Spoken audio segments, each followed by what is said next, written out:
Bonjour, je m'appelle Emmanuel Ferrandini. Ces 6 derniers mois, j'ai été stagiaire à Tekin, une boîte de création d'objets connectés basée sur Jouer les Tours.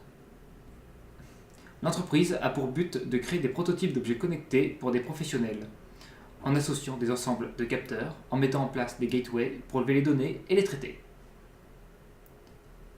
L'entreprise étant encore en pleine émergence, j'ai eu l'occasion de toucher à plusieurs projets variés, dont la plus grande majorité a été codée en C++. Dans un premier temps, l'on m'a demandé de mettre en place une carte interactive web, dans laquelle j'ai utilisé le framework OpenLayer et les ressources open source de OpenStreetMap. Puis l'on m'a demandé de créer un daemon de surveillance pour redémarrer des programmes à l'arrêt inexpliqué.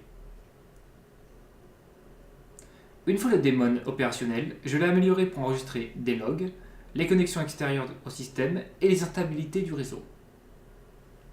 En cas de problème, des alertes à un serveur distant sont émises. J'ai naturellement été en charge de la surveillance de ces logs jusqu'à la stabilisation totale du système. Avec ces projets, j'ai eu l'occasion d'analyser quelques codes de l'entreprise et l'on m'a chargé de faire un versionning à l'aide de plusieurs projets existants et de créer ainsi un serveur Git privé afin de stocker l'avancement des projets et de mettre à disposition une librairie réutilisable pour des projets futurs. À cette librairie, j'ai ajouté une gestion des fichiers XML et JSON à travers une interface faisant appel à des librairies externes ou à celles que j'ai créées moi-même. Vient ensuite le projet principal sur lequel j'ai passé mon stage, la mise en place d'un système de reconnaissance faciale. Le travail avait déjà été commencé par une stagiaire avant moi qui avait mis en place une simple détection faciale en Python à l'aide d'une Raspberry, d'une caméra et du framework OpenCV.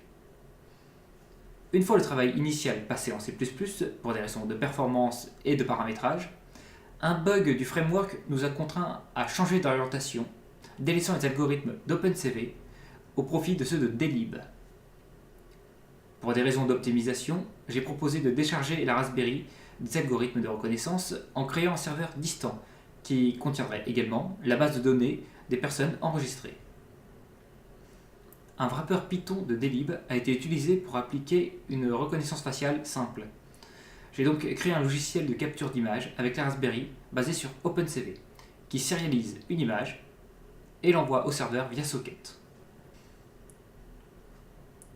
Une fois que le serveur a comparé la photo avec sa base de données, elle envoie la liste des personnes présentes identifiées, déclenchant ainsi un nouvel envoi d'image de la part de la Raspberry.